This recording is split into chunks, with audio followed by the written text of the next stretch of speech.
So hello friends, my name is Amit Raj और स्वागत है आपका आप ही के चैनल द नॉलेज कंज्यूमर्स पे। आइए देखते हैं जो आज का लोग लेक्चर है उसमें लोग क्या चीजें पढ़नी है। ठीक है, यहाँ क्या लिखा हुआ है, SST class 10 politics chapter second. देखिए आज हम लोग अपने क्लास की जो पॉलिटिक्स बुक है उसका हम लोग चैप्टर सेकंड पढ़ने वाले हैं। इसका क्या नाम है, फेडरलिज्म नाम है। ठीक है, यहाँ क्या लिखा हुआ है, फीचर्स ऑफ फेडरलिज्म। आज का हम लोग टॉपिक क्या नाम है, फीचर्स ऑफ फेडरलिज्म। ठीक है, आइए समझते हैं कि देखिए जो फेडरलिज्म था उसमें कौन कौन से फीचर्स थे। ठीक है, देखिए ये पार्ट सेकंड होने वाला है। हम लोग पार्ट फर्स्ट वीडियो में जान चुके थे कि फेडरलिज्म में कौन कौन सी फॉर्म गवर्नमेंट होती है और कैसे कैसे वर्क करते हैं, हम लोग जान चुके थे। आज हम लोग जानेंगे कि पार्ट सेकंड में क्या चीज हम लोग पढ़नी है। ठीक है, यहाँ पे क्या लिखा हुआ है, फंडामेंटल प्रोविजन। देखिए ये ध्यान से बहुत समझिएगा, बहुत ही इंपॉर्टेंट टॉपिक है। Fundamental provisions can not be unilaterally change by one level of government, consent of both government required. देखिए मान लीजिए कि कोई फंडामेंटल प्रोविजन है या कोई लॉ बनाना है या कोई कानून को लाना है, उसको हम लोग कैसे लाएंगे। और देखिए आगे fundamental provisions can not be unilaterally changed by one level of government. देखिए अगर मान लीजिए किसी भी गवर्नमेंट को, मान लीजिए सेंट्रल गवर्नमेंट को, ध्यान समझिएगा, मान लीजिए सेंट्रल गवर्नमेंट को, सीधी मैं आप लिख दे रहा हूं, मान लीजिए सेंट्रल गवर्नमेंट ने एक लॉ बनाया। ठीक है, एक लॉ बनाया, लॉ बनाया और उसको क्या करना है कि उसको पारित करवाना है। तो देखिए जो सेंट्रल गवर्नमेंट है वो स्टेट गवर्नमेंट है, दोनों की रजामंदी, दोनों की कंसेंट जरूरी है, दोनों की सहमति जरूरी होती है। ठीक है, अब यही बात देखिए, fundamental provisions can not be unilaterally change by one level. देखिए अगर मान लीजिए किसी भी कानून को लाना है या किसी भी कानून को चेंज करना है, ठीक है ना, तो दोनों गवर्नमेंट की, दोनों स्टेट गवर्नमेंट और लोकल जो स्टेट गवर्नमेंट है और सेंट्रल गवर्नमेंट है, दोनों की सहमति होनी जरूरी होती है। यहाँ पे यही बात की है, fundamental provisions can not be unilaterally change. ठीक है, fundamental provisions can not be unilaterally change by one level of government. देखिए यहाँ पे यही बात, मान ली कोई लॉ चेंज करना है या कोई कानून चेंज करना है, जो सेंट्रल गवर्नमेंट है वो स्टेट गवर्नमेंट से सहमति जरूर लेगी और उनसे पूछताछ जरूर करेगी और एक तरह से सहमति जरूर लेगी। ठीक है, यहाँ पे यही बात है, fundamental provisions can not be unilaterally change by one level of government, consent of both government required. अगर मान ली किसी भी आपको लॉ को चेंज करना हो, किसी भी कानून को चेंज करना हो या लाना हो, तो दोनों गवर्नमेंट की सहमति होनी जरूरी होती है, स्टेट गवर्नमेंट और लोकल गवर्नमेंट की सहमति होनी जरूरी होती है। तो समझ गया। आइए समझते सेकंड फीचर्स क्या है।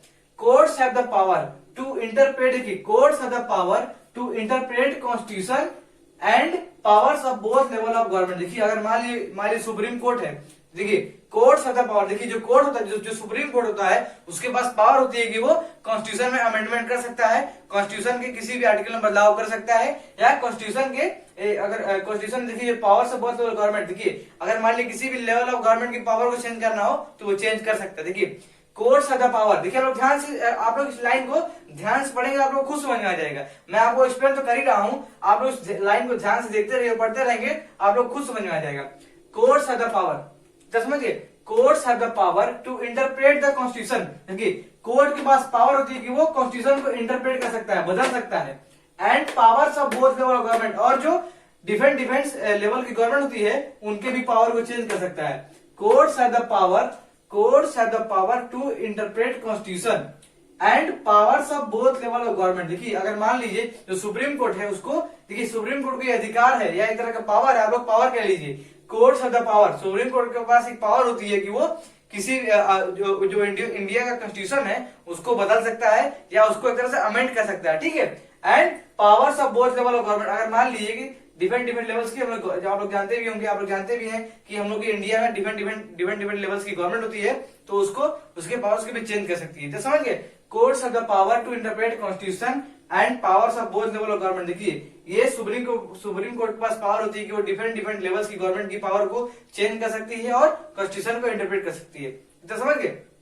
हाईएस्ट कोर्ट अंपायर, देखिए अगर मान लीजिए जो सेंट्रल गवर्नमेंट है और जो स्टेट गवर्नमेंट है उनके बीच में डिस्प्यूट हो जाता है, एक तरह का मतभेद हो जाता है, एक तरह का कोई डिस्प्यूट हो जाता है, तो उसको सुलझाने के लिए कौन सा कोर्ट सामने आता है, सुप्रीम कोर्ट। ठीक है ना, highest court acts as an umpire. देखिए जो हाईएस्ट कोर्ट होता है, जो सुप्रीम कोर्ट होता है हम लोग का, जो सर्वोच्च न्यायालय होता है, वो क्या करता है, एक तरह से अंपायर का काम करता है। देखिए अंपायर क्या होता है कि एक तरह से मतलब कि निष्पक्ष होके एक तरह से फैसला सुनाता है। तो यहाँ यही बात होगी कि जो हाईएस्ट कोर्ट होता है, जो सर्वोच्च न्यायालय होता है, जो सुप्रीम कोर्ट होता है, वो क्या करता है कि दोनों लेवल की, जो मान लीजिए कि सेंट्रल गवर्नमेंट और स्टेट गवर्नमेंट के बीच में क्या होता है, मतभेद हो जाता है, तो उसको सुलझाने के लिए कौन सा कोर्ट सामने आता है, तो सुप्रीम कोर्ट सामने आता है। ठीक है ना, एक तरह से अंपायर का काम करता है। क्वेश्चन आ सकता है कि जो हाईएस्ट कोर्ट है ऐसा कौन सा कोर्ट है जो कि एक तरह से अंपायर काम करता है, तो आप लोग बताएंगे सुप्रीम कोर्ट काम करता है। ठीक है ना, वो हाईएस्ट कोर्ट होता है, सर्वोच्च न्यायालय होता है। ठीक है, सोर्सेज ऑफ रेवेन्यू, देखिए आप लोगों ने सुना होगा कि जो गवर्नमेंट होती है बहुत सारे टैक्सेस लेती है, अलग अलग प्रकार के टैक्सेस लेती है। तो यहाँ पे बात होगी सोर्सेज ऑफ रेवेन्यू, रेवेन्यू का स्रोत क्या होता है और कैसे कैसे यहाँ पर कॉन्स्टिट्यूशन, देखिए जो ये सारी बात लिखी हुई है ना, ये सारी चीजें कॉन्स्टिट्यूशन में भी लिखी हुई है, हम लोग के संविधान में भी लिखी हुई है। हम लोग कुछ अलग से नहीं पढ़ते हैं। देखिए जो पॉलिटिक्स होती है वो पूरी पूरी संविधान से छन कर आती है। जो आप लोगों ने जो अपनी क्लास की पॉलिटिक्स है वो क्या है कि पूरी पूरी कॉन्स्टिट्यूशन से छन के आई है। ठीक है, यहाँ पे यही बात है sources of revenue specified for both level of government, financial autonomy. देखिए सोर्सेज ऑफ रेवेन्यू का मतलब ये है कि आप लोग देखते होंगे कि आप लोग बहुत सारे टैक्स देते हैं, इलेक्ट्रिसिटी बिल देते हैं, पानी का बिल देते हैं, बिजली का बिल देते हैं, ठीक है ना, हाउस टैक्स देते हैं, बहुत सारे आप लोग टैक्स देते हैं, इनकम टैक्स देते हैं। ये सब टैक्स कहाँ जाता है? गवर्नमेंट के पास जाता है। ठीक है ना, यहाँ पे बात सोर्सेज ऑफ रेवेन्यू। अगर मान लिया आपसे कोई पूछ दे, अगर आपका कोई दोस्त है आपसे पूछ दे कि यार जो हम लोग से गवर्नमेंट टैक्स लेती है क्या ये कॉन्स्टिट्यूशन में लिखा भी हुआ है? तो आप लोग बोलेंगे हाँ ये कॉन्स्टिट्यूशन में लिखा हुआ है कि जो गवर्नमेंट होती है वो हमसे टैक्स लेगी और specified for both level of government, दोनों लेवल की गवर्नमेंट को, जो स्टेट गवर्नमेंट और सेंट्रल गवर्नमेंट है, दोनों लेवल की गवर्नमेंट को एक तरह से स्पेसिफाइड कर दिया गया, एक तरह से बता दिया गया है कि आप लोगों को कैसे कैसे लोन, कैसे कैसे टैक्स लेना है। ठीक है ना, यहाँ पे यही मतलब फाइनेंशियल ऑटोनॉमी, दोनों गवर्नमेंट क्या होती है एक तरह से फाइनेंशियल ऑटोनॉमी सपोर्ट करती है। फाइनेंशियल ऑटोनॉमी का मतलब ये होता है कि दोनों लेवल गवर्नमेंट क्या करती है, अलग अलग तरीके के टैक्स लेती है। ठीक है ना, स्टेट गवर्नमेंट अलग तरीके के टैक्स लेती है और सेंट्रल गवर्नमेंट अलग तरीके के टैक्स लेती है। ठीक है ना, इतना समझ गए? तो यहाँ यही बात की सोर्सेज ऑफ रेवेन्यू, देखिए जो आप लोग सिंपल भाषा में समझ लीजिए। ठीक है ना, सिंपल भाषा में समझ लीजिए कि sources of revenue specified for both level of government. देखिए रेवेन्यू कहाँ से लोग लेते हैं? जो गवर्नमेंट है वो रेवेन्यू किससे लेगी? हमसे ही लेगी। ठीक है ना, जो गवर्नमेंट है, जो सरकार है, वो रेवेन्यू किससे लेती है? आम आदमी के लोगों से लेती है, आम आदमी लोगों से लेती है। यहाँ यही बात है कि sources of revenue specified for both level of government, financial autonomy. एक तरह से क्या होती है, एक तरह से इन लोगों के लिए फाइनेंशियल ऑटोनॉमी होती है। जो गवर्नमेंट होती है वो हम लोगों से टैक्स लेती है, इनकम टैक्स लेती है, पानी का बिल लेती है, बिजली का बिल लेती है, हाउस टैक्स लेती है, इनकम टैक्स लेती है, बहुत सारे टैक्स लेती है। ठीक है, इतना समझ गए? इस सारी चीजें आपको कॉन्स्टिट्यूशन में देखने को मिल जाएंगी। ठीक है, एंड आइडियल फेडरल सिस्टम। अब आइए समझते हैं कि एक आइडियल फेडरल सिस्टम क्या होता है। एंड आइडियल फेडरल सिस्टम, अगर मान लीजिए कोई आपसे पूछ दे कि भाई ये बताओ कि आइडियल फेडरल सिस्टम कैसे हम बना सकते हैं, हम अपने देश को एक तरह से आइडियल फेडरल कंट्री कैसे बना सकते हैं, तो आप लोग बताएंगे mutual trust and agreement to live together. देखिए अगर आपसे कोई पूछ दे, अगर आपका कोई दोस्त आए आपसे पूछ दे कि भाई ये बताओ कि हम लोग आइडियल फेडरल सिस्टम कैसे बना सकते हैं अपनी कंट्री को, हम लोग एक तरह से आइडियल फेडरल गवर्नमेंट, हम लोग ideal federal government, ideal federal system कैसे बना सकते हैं, तो आप लोग बताएंगे कि म्यूचुअल ट्रस्ट। म्यूचुअल ट्रस्ट का मतलब होता है एक तरह से कि एक तरह सद्भावना होनी चाहिए और एक तरह से ट्रस्ट होना चाहिए, विश्वास होना चाहिए। दोनों गवर्नमेंट के बीच में ट्रस्ट होना चाहिए और विश्वास होना चाहिए। ठीक है, जो कि नहीं होता है। ठीक है, आप लोग जानते भी होंगे, आप लोग देखे भी होंगे कि आप लोग बहुत बार सुने होंगे कि जो स्टेट गवर्नमेंट होती है वो सेंट्रल गवर्नमेंट का विरोध करती है। आप लोग बहुत बार सुने होंगे कि जो राज्य सरकार है वो सेंट्रल गवर्नमेंट का विरोध करती है। आप लोगों ने बहुत बार सुना होगा। ठीक है, and ideal federal system, mutual trust and agreement to live. देखिए जब मैं आपको पॉलिटिक्स पढ़ाता हूँ ना तो मैं आपको एक तरह से कोशिश करता हूँ, आप लोग एक तरह से, जब मैं आपको पॉलिटिक्स पढ़ाता हूँ आप लोग, मैं एक तरह से कोशिश करता हूँ कि आप लोग एक तरह से सराउंडिंग से मैं जोड़ के पढ़ाऊँ। सराउंडिंग से आप लोग जोड़ के पढ़ेंगे आप लोग के फायदा ये होगा कि आप लोग अच्छे समझ पाएंगे। और आप लोग देखिए मैंने आपको पढ़ा दिया ना, तो आप लोग इसको एक तरह से अपने सराउंडिंग में अगर आपके जो अगल बगल चीजें हो रही है उससे आप लोग उसको रिलेट कर सकते हैं। ठीक है, एंड आइडियल फेडरल सिस्टम, आइए समझते हैं कि जो आइडियल फेडरल सिस्टम होता है वो कैसे बनता है।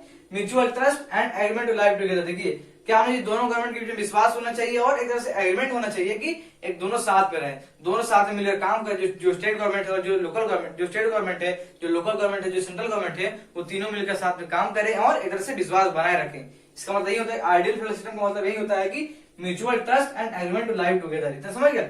Dual objective. देखिए और जो आइडियल फेडरल सिस्टम होता है उसके डुअल ऑब्जेक्टिव्स होते हैं। कौन कौन से ऑब्जेक्टिव होते हैं? To safeguard and promote unity of the country. देखिए डुअल ऑब्जेक्टिव्स, अगर आपसे कोई पूछ दे कि फेडरल सिस्टम के डुअल ऑब्जेक्टिव्स बताओ, ऐसे क्वेश्चन आ सकता है कि what is the dual objectives of federal system, तो आप लोग क्या बताएंगे? To safeguard and promote unity of the country, मतलब कि देश की सुरक्षा करना और उसकी एकता को संजोए रखना, उसकी एकता को बनाए रखना। यही पहला ऑब्जेक्टिव क्या है? To safeguard and promote unity of the country, अपने देश की सुरक्षा करना और उसकी एकता को बचाए रखना। और दूसरा क्या है? Regional diversity. दूसरा ऑब्जेक्टिव क्या है? Regional diversity. रीजनल डाइवर्सिटी का मतलब क्या होता है? उसकी अपने देश की संस्कृति को बचा कर रखना, अपने देश की डाइवर्सिटी को, अपने देश की भाषा को, अपने देश की संस्कृति को बचा करना, उसी क्या कहते हैं हम लोग, उसका ऑब्जेक्टिव है। आइए हम आपको एक बार फिर से क्विक एक तरह से रिकैप करा देता हूँ। ठीक है, देखिए आप क्या fundamental provisions can not be unilaterally change by one level of government. देखिए अगर मान लीजिए कोई कानून लाना है, कोई कानून को चेंज करना है, तो वो सिर्फ एक गवर्नमेंट की बस की बात नहीं होती है। दोनों गवर्नमेंट मिलकर एक तरह से एक तरह से समझौता करते हैं या एक तरह से मतलब कि कंसेंट पैदा करते हैं, एक तरह से सहमति लेते हैं, ठीक है ना। यहाँ यही बात है fundamental provisions can not be unilaterally change by one level of government. देखिए अगर मान लीजिए किसी भी फंडामेंटल आपको कोई कानून बनाना है या कानून में चेंज करना है तो आप लोग दोनों गवर्नमेंट की सहमति होनी जरूरी होती है, तो समझ गए। Courts of the power to interpret constitution. देखिए जो कोर्ट होता है उसके पास पावर होता है कि वो कॉन्स्टिट्यूशन को बदल सकता है, and power of both level government. और देखिए पहला पावर क्या है, इंटरप्रेट कॉन्स्टिट्यूशन। पहला पावर क्या है कि कॉन्स्टिट्यूशन को बदल सकता है, कॉन्स्टिट्यूशन में बदलाव कर सकता है कुछ, और दूसरा पावर क्या है कि जो डिफरेंट लेवल्स की गवर्नमेंट होती है उसके भी पावर्स को चेंज कर सकता है, ठीक है ना। Highest court umpire. देखिए अगर मान लीजिए स्टेट गवर्नमेंट और सेंट्रल गवर्नमेंट के बीच में डिस्प्यूट हो जाता है, मतभेद हो जाता है, तो उसको सॉल्व करने के लिए कौन आता है सामने, सुप्रीम कोर्ट सामने आता है, ठीक है। Highest court act as an umpire. देखिए जो सुप्रीम कोर्ट होता है वो क्या करता है, निष्पक्ष एक तरह से सारी चीजों की जांच करता है और बताता है कि कौन गलत है कौन सही है और फैसला सुनाता है, ठीक है ना। जो सुप्रीम कोर्ट होता है वो क्या करता है, एक तरह से अंपायर का काम करता है, ठीक है। यहाँ कल sources of revenue. Sources of revenue का मतलब क्या होता है, देखिए कि कहाँ, अगर पूछे कि कहाँ लिखा हुआ है कि जो गवर्नमेंट होगी हमसे टैक्स लेगी, जो कॉन्स्टिट्यूशन में लिखा हुआ, ठीक है। Sources of revenue specified for both level of government. दोनों गवर्नमेंट के लिए ये स्पेसिफाइड कर दिया गया है कि दोनों गवर्नमेंट है, जो स्टेट गवर्नमेंट है, जो लोकल गवर्नमेंट है और जो सेंट्रल गवर्नमेंट है, वो कैसे कैसे टैक्स लेगी, तो समझ गए। And ideal federal system. अगर आपसे कोई पूछ दे कि एक आइडियल फेडरल सिस्टम में क्या क्या चीजें होनी चाहिए, तो क्या बताएंगे, mutual trust and agreement to live together, ठीक है ना। Mutual trust and agreement to live together, ठीक है। Dual objectives. देखिए और आपसे कोई पूछ दे कि फेडरल सिस्टम के आप लोग डुअल ऑब्जेक्टिव्स बताइए, आप लोग क्या बताएंगे, to safeguard and promote unity of the country and regional diversity. इतना समझ गए। इस टॉपिक में सिर्फ इतना ही था, तो आपसे आप लोग को वीडियो पसंद आया होगा तो आप लोग इसको लाइक सब्सक्राइब कमेंट जरूर करें। अगर आपको इस टॉपिक से रिलेटेड आपको कोई भी डाउट होता है तो आप लोग कमेंट से पूछ सकते हैं। सो थैंक यू, मिलेंगे अगले वीडियो में, तब तक के लिए धन्यवाद।